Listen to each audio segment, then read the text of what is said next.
Hey, salut à toutes et à tous. Pourquoi est-ce qu'en général, lorsqu'on perd du poids, on finit par reprendre le poids qu'on a perdu?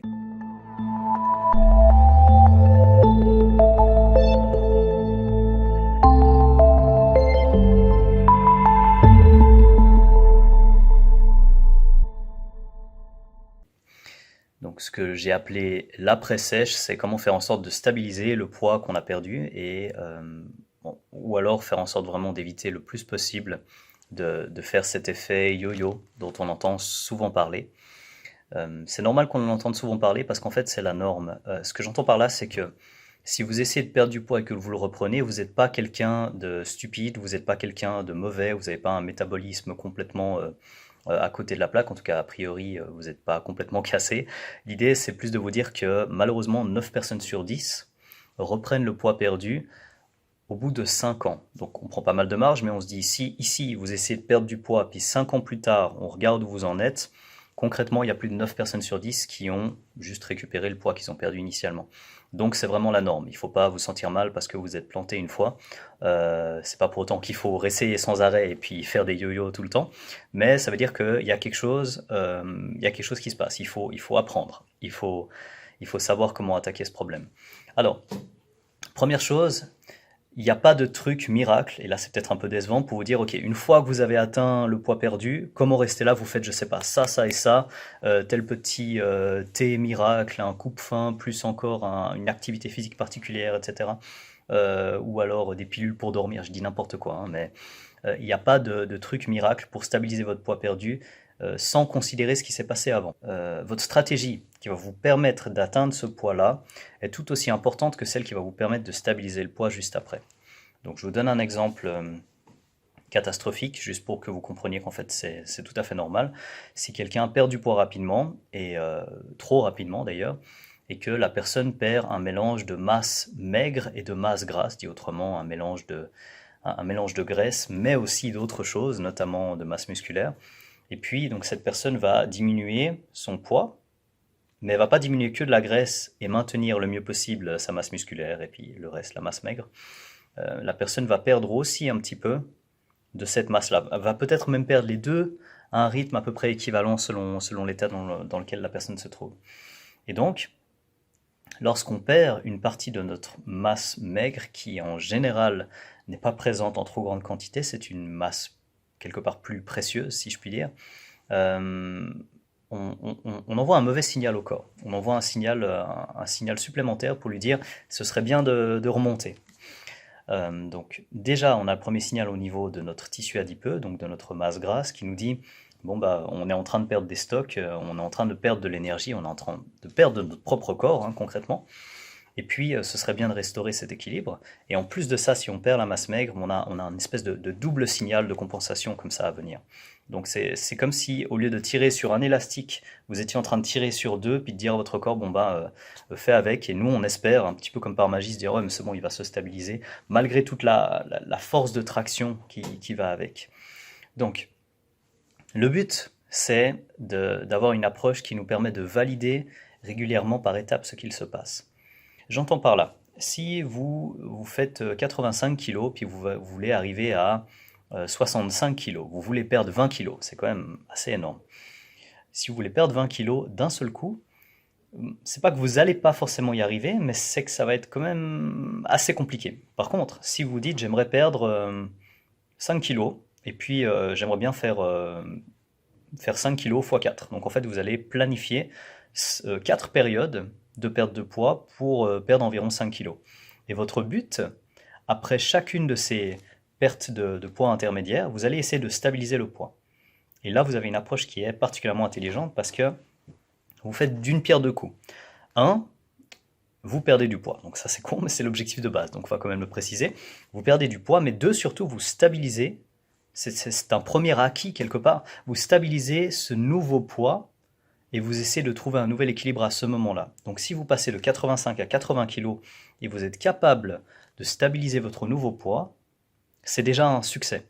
C'est-à-dire que vous n'êtes pas retourné à 85, c'est bon, c'est validé, vous êtes là, c'est votre nouvel équilibre. Si vous êtes capable de faire ça, vous comprenez bien que c'est une stratégie qui est intéressante. Ensuite, une fois que vous avez stabilisé ce poids pendant un certain temps, et j'y viens après, vous pouvez de nouveau descendre. Et puis vous pouvez cette fois-ci essayer de viser par exemple 75 kg ou 75, vu que je parle toujours en suisse et en français. Et pareil, vous pouvez stabiliser, ensuite descendre à 70 ou 70. Et puis, la théorie est la même, c'est pas très compliqué. Par contre, ça implique que vous comprenez qu'il faut avancer avec votre corps. C'est-à-dire que vous savez que, voilà, lorsque vos réserves, qu'elles soient adipeuses ou autres, vos réserves énergétiques, lorsqu'elles diminuent, elles envoient, il y a une communication avec votre corps. Vous n'êtes jamais isolé, c'est pas juste vous avez votre peau, on coupe, tac, problème réglé. Ça marche pas comme ça. Toutes les cellules font partie de votre corps, et si quelque chose se passe, votre organisme est tenu au courant. Votre corps, c'est un boss général. Vous pouvez pas y échapper. Il est là, il faut faire avec lui. Et, et donc l'idée avec ça, c'est que vous allez pouvoir descendre par étapes. J'essaie de faire une vague. Bref, vous allez descendre par étapes et vous allez pouvoir stabiliser à chaque fois. Et donc vous aurez déjà beaucoup moins de risques de remonter parce que vous avez validé chaque étape. Donc c'est un petit peu comme si vous essayez de gravir une montagne, et puis plutôt que d'essayer de monter d'un seul coup, vous vous arrêtez à chaque fois pour la nuit, pour vous stabiliser, pour dormir. C'est une image un petit peu stupide, mais juste pour vous dire, le but c'est pas d'arriver directement à terme, le but c'est d'y arriver. Le but c'est d'y arriver et de pouvoir y rester.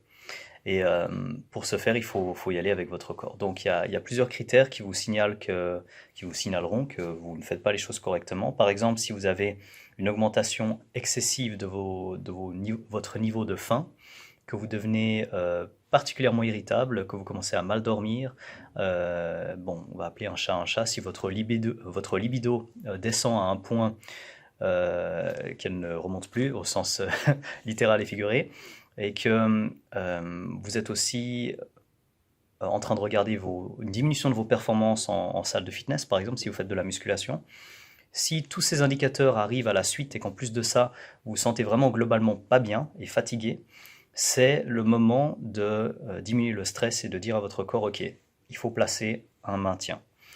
Si vous voulez un ordre d'idée, alors ça paraît un petit peu chiant pour les personnes qui veulent aller le plus vite possible, et je pèse les mots parce que je sais qu'une perte de poids c'est pas facile, excusez-moi pour ma vulgarité, mais concrètement si vous perdez du poids pendant 2 semaines, ce serait bien de stabiliser le poids pendant 2 semaines. Si vous perdez du poids pendant 3 à 4 semaines, ce serait bien de stabiliser à nouveau votre poids pendant la même durée, 3-4 semaines. Grâce à ça, et c'est théorique, mais ça semble assez logique quand même, c'est laisser au moins autant de temps à votre corps pour récupérer du stress que vous lui avez imposé. La perte de poids est un stress, c'est pas quelque chose de facile, en tout cas pas pour tout le monde. Je dirais même pas pour la majorité des gens. Et donc, laissez le temps à votre corps de vous habituer à ce nouvel équilibre. Dans le livre, on parle de déménager et puis de vous établir dans votre nouveau corps. L'idée, c'est pas juste de sans arrêt faire le nomade et puis plus savoir vraiment où on est pour final juste retourner à la case départ parce que c'est le seul endroit qu'on connaît et c'est le seul emplacement pour finir l'analogie où on se sent bien.